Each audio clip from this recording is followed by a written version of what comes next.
November 24, 1971 ವ್ಯಾಪಾರ suit ಧರಿಸಿದ ಶಾಂತ ವ್ಯಕ್ತಿಯೊಬ್ಬರು ವಿಮಾನ ನಿಲ್ದಾಣಕ್ಕೆ ನಡೆದು ಏಕಮುಖ ಟಿಕೆಟ್ ಖರೀದಿಸಿದರು. ಅವರು ಬ್ರೀಫ್ಕೇಸ್ ಮಾತ್ರ ಹೊಂದಿದ್ದರು. ಅವರ ಬಗ್ಗೆ ಅಸಾಮಾನ್ಯವಾಗಿ ಏನೂ ಕಾಣಲಿಲ್ಲ. ಆದರೆ ದಿನ ಮುಗಿಯುವ ಮೊದಲು ಅವರು ವಿಮಾನವನ್ನು ಅಪಹರಿಸುತ್ತಾರೆ. $2,00,000 ಬೇಡುತ್ತಾರೆ.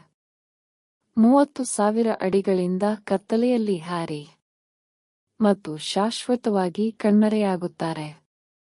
50 ವರ್ಷಗಳ ನಂತರ ಅವನಿಗೆ ಏನಾಯಿತು ಎಂದು ಎಫ್ಬಿಐಗೆ ಇನ್ನೂ ತಿಳಿದಿಲ್ಲ.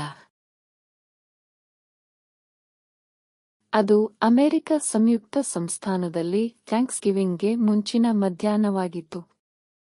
ಮಧ್ಯವಯಸ್ಕನೊಬ್ಬ ಪೋರ್ಟ್ಲ್ಯಾಂಡ್ ಅಂತಾರಾಷ್ಟ್ರೀಯ ವಿಮಾನ ನಿಲ್ದಾಣಕ್ಕೆ ನಡೆದುಕೊಂಡು ಹೋದನು. ಅವನು ಸಿಯಾಟಲ್ಗೆ ಒಂದು ದಾರಿಯ ಟಿಕೆಟ್ಗಾಗಿ ನಗದು ಪಾವತಿಸಿದನು. ಅವನು ಕಪ್ಪು ಬಣ್ಣದ ವ್ಯಾಪಾರ ಸೂಟ್, ಪಾಲಿಶ್ ಮಾಡಿದ ಬೂಟುಗಳು ಮತ್ತು ಸರಳ ಟೈಕ್ಲಿಪ್ನೊಂದಿಗೆ ಕಪ್ಪು ಟೈ ಧರಿಸಿದ್ದನು. ಸಾಕ್ಷಿಗಳು ನಂತರ ಅವನನ್ನು ಶಾಂತ, ಸಭ್ಯ ಮತ್ತು ಆಶ್ಚರ್ಯಕರವಾಗಿ ಸಾಮಾನ್ಯ ಎಂದು ಬಣ್ಣಿಸಿದರು. ಅವನ ಬಗ್ಗೆ ಏನೂ ಅವನು ಅಮೆರಿಕನ್ ಇತಿಹಾಸದಲ್ಲಿ ಅತ್ಯಂತ ಪ್ರಸಿದ್ಧ ಅಪರಾಧಗಳಲ್ಲಿ ಒಂದನ್ನು ಮಾಡಲಿದ್ದಾನೆಂದು ಸೂಚಿಸಲಿಲ್ಲ. ಅವನು ಸದ್ದಿಲ್ಲದೆ ನಾರ್ತ್ವೆಸ್ಟ್ ಓರಿಯೆಂಟ್ ಫ್ಲೈಟ್ 305 ಅನ್ನು ಹತ್ತಿದನು ಮತ್ತು ವಿಮಾನದ ಹಿಂಭಾಗದ ಬಳಿ ತನ್ನ ಸ್ಥಾನವನ್ನು ಪಡೆದುಕೊಂಡನು. ವಿಮಾನವು 1 ಗಂಟೆಗಿಂತ ಕಡಿಮೆ ಅವಧಿಯವರೆಗೆ ಇರುತ್ತದೆ ಎಂದು ನಿರೀಕ್ಷಿಸಲಾಗಿತ್ತು. ವಿಮಾನದಲ್ಲಿದ್ದ ಯಾರೂ ದಶಕಗಳ ಕಾಲ ಉಳಿಯುವ ನಿಗೂಢತೆಯ ಭಾಗವಾಗಲಿದ್ದಾರೆ ಎಂದು ಊಹಿಸಿರಲಿಲ್ಲ. ವಿಮಾನ ಹಾರಾಟ ಆರಂಭಿಸಿದ ಸ್ವಲ್ಪ ಹೊತ್ತಿನಲ್ಲೇ ಕೂಪರ್ ಮಡಿಸಿದ ಟಿಪ್ಪಣಿಯನ್ನು ವಿಮಾನ ಸಿಬ್ಬಂದಿಯೊಬ್ಬರಿಗೆ ನೀಡಿದರು. ಅವಳು ಅದನ್ನು ಓದದೆ ತನ್ನ ಜೇಬಿನಲ್ಲಿ ಇಟ್ಟಳು. ಕೂಪರ್ ಅವಳ ಕಡೆಗೆ ಬಾಗಿ ಸದ್ದಿಲ್ಲದೆ ಹೇಳಿದನು, "ಮಿಸ್, ನೀವು ಆ ಟಿಪ್ಪಣಿಯನ್ನು ಓದುವುದು ಉತ್ತಮ." ಅವಳು ಕಾಗದವನ್ನು ಬಿಚ್ಚಿದಳು. ಅದರಲ್ಲಿ ಕೆಲವು ಭಯಾನಕ ಪದಗಳು ಮಾತ್ರ ಇದ್ದವು. "ನನ್ನ ಬಳಿ ಬಾಂಬ್ ಇದೆ." ಕೂಪರ್ ಶಾಂತವಾಗಿ ತನ್ನ ಬ್ರೀಫ್ಕೇಸ್ ಅನ್ನು ತೆರೆದನು. ಅದರೊಳಗೆ ತಂತಿಗಳಿಂದ ಸಂಪರ್ಕಗೊಂಡಿರುವ ಸ್ಫೋಟಕ ಸಾಧನಗಳನ್ನು ಅವಳು ನೋಡಿದಳು. ಯಾವುದೇ ಕೂಗಾಟ ಇರಲಿಲ್ಲ. ಭಯವಿಲ್ಲ. ಯಾವುದೇ ಬೆದರಿಕೆಗಳಿಲ್ಲ. ತನಗೆ ಬೇಕಾದುದನ್ನು ನಿಖರವಾಗಿ ವಿವರಿಸುವ ಶಾಂತ ಧ್ವನಿ ಮಾತ್ರ. $2,00,000 ನಗದು, 4 ಪ್ಯಾರಾಚೂಟ್ಗಳು ಮತ್ತು ಸಿಯಾಟಲ್ನಲ್ಲಿ ಕಾಯುತ್ತಿರುವ ಇಂಧನದ ಟ್ರಕ್. ಫ್ಲೈಟ್ 305 ಸಿಯಾಟಲ್ನಲ್ಲಿ ಇಳಿಯುತ್ತಿದ್ದಂತೆ ವಿಮಾನ ನಿಲ್ದಾಣವು ಈಗಾಗಲೇ ಒಂದು ಪ್ರಮುಖ ತುರ್ತು ಪರಿಸ್ಥಿತಿಯ ಕೇಂದ್ರಬಿಂದುವಾಗಿ ರೂಪಾಂತರಗೊಂಡಿತ್ತು. ಪ್ರಯಾಣಿಕರ ಜೀವಕ್ಕೆ ಅಪಾಯವಿಲ್ಲದೆ ಕೂಪರ್ನ ಬೇಡಿಕೆಗಳನ್ನು ಪೂರೈಸಲು ಎಫ್ಬಿಐ ಏಜೆಂಟರು, ಸ್ಥಳೀಯ ಪೊಲೀಸರು ಮತ್ತು ವಿಮಾನಯಾನ ಅಧಿಕಾರಿಗಳು ಒಟ್ಟಾಗಿ ಕೆಲಸ ಮಾಡಿದರು. $20 ಬಿಲ್ಗಳಲ್ಲಿ $2,00,000 ಹೊಂದಿರುವ ಚೀಲವನ್ನು ವಿಮಾನಕ್ಕೆ 4 ಪ್ಯಾರಾಚೂಟ್ಗಳೊಂದಿಗೆ ತಲುಪಿಸಲಾಯಿತು. ಕೂಪರ್ ಹಣವನ್ನು ಪರಿಶೀಲಿಸಿ ಅವರು ವಿನಂತಿಸಿದ ಎಲ್ಲವೂ ಅಲ್ಲಿದೆ ಎಂದು ಖಚಿತಪಡಿಸಿಕೊಂಡರು. ಎಲ್ಲಾ 36 ಪ್ರಯಾಣಿಕರು ಮತ್ತು ಹಲವಾರು ಸಿಬ್ಬಂದಿ ಸದಸ್ಯರನ್ನು ಅವರು ಬಿಡುಗಡೆ ಮಾಡಿದರು. ಪೈಲಟ್ ಮತ್ತು ಒಬ್ಬ ಫ್ಲೈಟ್ ಅಟೆಂಡೆಂಟ್ ಮಾತ್ರ ವಿಮಾನದಲ್ಲಿಯೇ ಇದ್ದರು. ಕೂಪರ್ ವಿಮಾನವನ್ನು ಮತ್ತೆ ಟೇಕ್ ಆಫ್ ಮಾಡಲು ಆದೇಶಿಸಿದರು. ಈ ಬಾರಿ ಮೆಕ್ಸಿಕೋ ನಗರದ ಕಡೆಗೆ ಹೊರಟರು.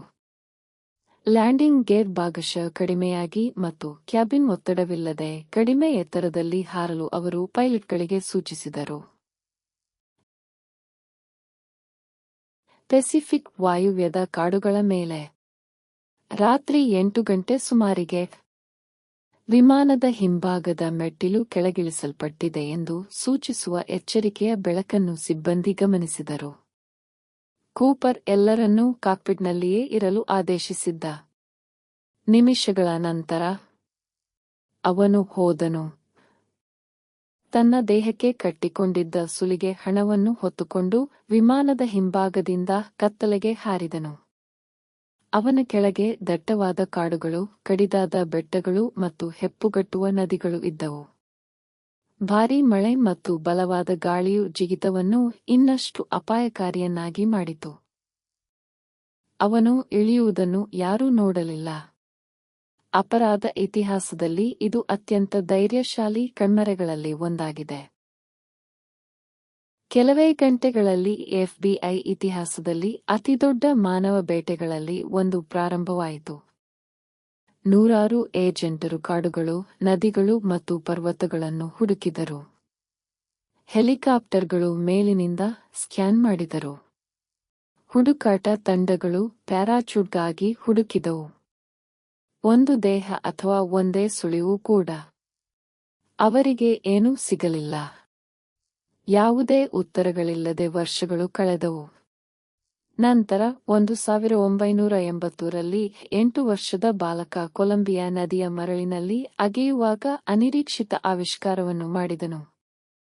ಮರಳಿನ ಕೆಳಗೆ ಹೂಳಲಾಗಿದ್ದ ಹಣವು ಕೂಪರ್ನ ಸುಲಿಗೆ ಹಣದ ಭಾಗವಾಗಿತ್ತು. ಸರಣಿ ಸಂಖ್ಯೆಗಳು ಅಪಹರಣಕಾರನಿಗೆ ನೀಡಲಾದ ಬಿಲ್ಗಳಿಗೆ ಹೊಂದಿಕೆಯಾಗಿತ್ತು. ಇದು ಸುಮಾರು 1 ದಶಕದಲ್ಲಿ ಮೊದಲ ನಿಜವಾದ ಸುಳಿವು. ಆದರೆ ನಿಗೂಢತೆಯನ್ನು ಪರಿಹರಿಸುವ ಬದಲು ಇದು ಇನ್ನೂ ಹೆಚ್ಚಿನ ಪ್ರಶ್ನೆಗಳನ್ನು ಸೃಷ್ಟಿಸಿತು. ಹಣ ಅಲ್ಲಿ ಹೇಗೆ ಕೊನೆಗೊಂಡಿತು? ಮತ್ತು ಅದರ ಉಳಿದ ಭಾಗ ಎಲ್ಲಿತ್ತು? ಆ ಮಳೆಗಾಲದ ಸಂಜೆಯಿಂದ 50 ವರ್ಷಗಳಿಗೂ ಹೆಚ್ಚು ಸಮಯ ಕಳೆದಿದೆ. ಎಫ್ಬಿಐ ಸಾವಿರಾರು ಶಂಕಿತರನ್ನು ತನಿಖೆ ಮಾಡಿತು. ಆ ಯಾವುದೇ ಹೇಳಿಕೆಗಳು ಸಾಬೀತಾಗಿಲ್ಲ. 2016ರಲ್ಲಿ ದಶಕಗಳ ತನಿಖೆಯ ನಂತರ ಎಫ್ಬಿಐ ಸಕ್ರಿಯ ಪ್ರಕರಣವನ್ನು ಅಧಿಕೃತವಾಗಿ ಮುಚ್ಚಿತು. ಆದಾಗ್ಯೂ ನಿಗೂಢತೆಯು ಬಗೆಹರಿಯದೆ ಉಳಿದಿದೆ. ಕೂಪರ್ ಜಿಗಿತದಿಂದ ಬದುಕುಳಿದನೇ?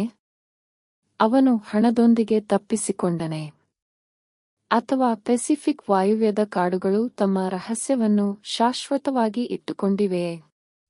ನಮಗೆ ಎಂದಿಗೂ ತಿಳಿದಿರುವುದಿಲ್ಲ. ಕೆಲವೊಮ್ಮೆ ಅತ್ಯಂತ ದೊಡ್ಡ ರಹಸ್ಯಗಳು ಅಸಾಧ್ಯವಾದ ಸುಳಿವುಗಳನ್ನು ಹೊಂದಿರುವುದಿಲ್ಲ.